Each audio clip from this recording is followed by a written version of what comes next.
was bombed and abandoned because of war, which means the only people here are us and our cameramen. At least that we know of. So I guess we start off by getting off the roof? But we knew that our first objective was to explore the city and find a safe place to call home for the next 7 days, which starts with exploring this building. Alright, let's see what's down the bottom of the building. I assume under this wood is a floor. Only one way to find out! Alright, this is crazy. I feel like I'm in a zombie apocalypse. This is wild. Oh, look at this. And after a little more exploring, we stumbled across an area that might work for our shelter. Oh my gosh. I think this is where we should set up camp. You can see the entire city over here. Plus, we have a roof to protect us from rain. Wow. And now that we had our home base decided, the next step was to open up the supply crate left by the helicopter on the roof. Let's pop open this crate so we can build camp. We need some gear. Oh, whoa. This crate contains all the survival gear we'll need for the next 7 days. And so we don't have to carry stuff all the way down the stairs? We're just gonna drop it. Oh. Chandler! We have a perfect assembly line. Chris, it's raining sleeping bags. Chandler, there's our dinner plate! Wait, Chandler, don't let it fall.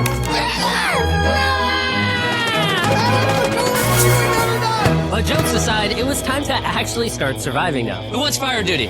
We'll get it. We're on bed duty. Chris got started on making a fire with Mark. I'm personally a fan of the log cabin when it comes to fires. Eagle Scout. Did I mention that yet?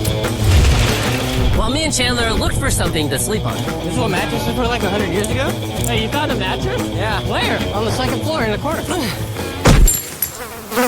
That's all you. Thanks. You should wrap that thing in a tarp so you don't get destroyed by bugs. I'm gonna wrap that mattress like a burrito. And while Chandler took his chances with his sketchy mattress, the rest of us decided to sleep on wooden doors. There's no shot that you're more comfortable than me right now. My back already hurts. There are so many buildings we have yet to explore in the city. Tomorrow's gonna be insane.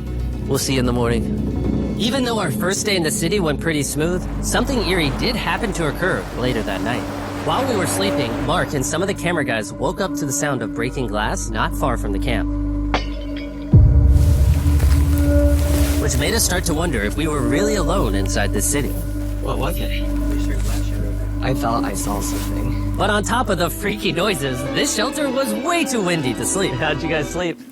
Bad. So in pursuit of better sleep, we got up, got breakfast, and got prepared to find our new shelter. Hey, this is the first time I've had chili for breakfast, but I'm so hungry I kind of don't care. Well, since the raft. When have I ever been this excited over canned chili? I think my brain tried to forget about that. Thanks. So after a nutritious breakfast, we took off our drone to seek out a new shelter in the unexplored buildings. We haven't explored that building. We haven't explored those hotels. It is an actual city here. However, upon scanning the buildings, we did stumble upon an unexpected guest. There's a cat! There's a cat down there. I'm gonna land the drone right beside the cat. Oh, here comes the Oh, look at that shot! Chris, look! Oh, it's sniffing the camera! This cat has like no survival instinct. I promise we are not paying this cat to be inactive. As fun as playing with these cats is, we need to focus on shelter because it's gonna be freezing tonight. And so we started our journey to find a sufficient shelter for the challenge. Ooh. Wait, what is this? Whoa. This is pretty.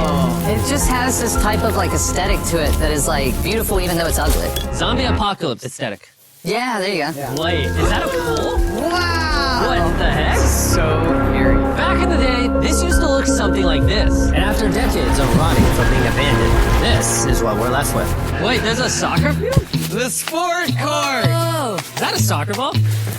Ah, I almost died. I bet this soccer ball is older than me. Me older than all of us, for sure. Well, besides Mark, he's old. We have two options now. We can keep exploring down this cool-looking tunnel and go check out the neighborhood, or with the hour of light we have left, we can prep for nighttime and not freeze all night. Not freeze. That sounds like a good idea. I agree. And after spending the entire day looking for a new shelter, I just can't get over how massive this city is. We finally found a place fortified enough to call home. So we don't freeze tonight, we're thinking of setting up camp in this room right here. We'll have a fire pit right here. We can tarp the wall right there. It's gonna be comfy. Yeah, Mark's gonna do all that. I said we! The only hard part is, come over here, our current camp and all our gear is all the way over there. I hope this place really works out, because it's gonna be a lot of effort to set up. with the sun getting low and the temperature rapidly dropping, we made our way back to the old camping spot and packed up to settle into the new base. We're heading to the new campsite. The new camp. Okay, we got a lot of cleanup to do to prep this for tonight. This looks like a terrible place, but whatever. And after finding a more weatherproof base, we spent the next few hours dragging in as many of our belongings as we could before sundown. And because it got dark so fast,